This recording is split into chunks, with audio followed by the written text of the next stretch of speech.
Hi guys, welcome back to a new episode of Tech It's Simple.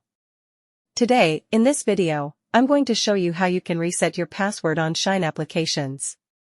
Keep watching the video till the end to learn how to reset your password of Shein account. Firstly, go ahead and open up your Shein application. The homepage of Shein application will appear on the screen. Simply tap on the Me button at the bottom right corner of the screen.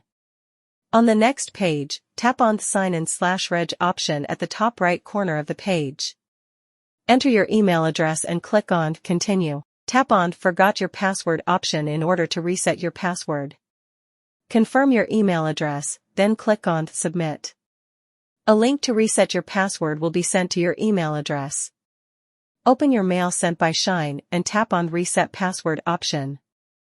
Now all you need to do is create a new password for your Shein account. Confirm your password by re-entering the password, then tap on Save. Now you can sign into your Shein account using your new password.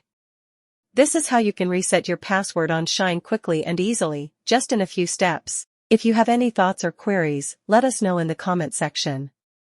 Don't forget to subscribe to our channel, also press the notification bell icon so that YouTube will notify you whenever we post a new video.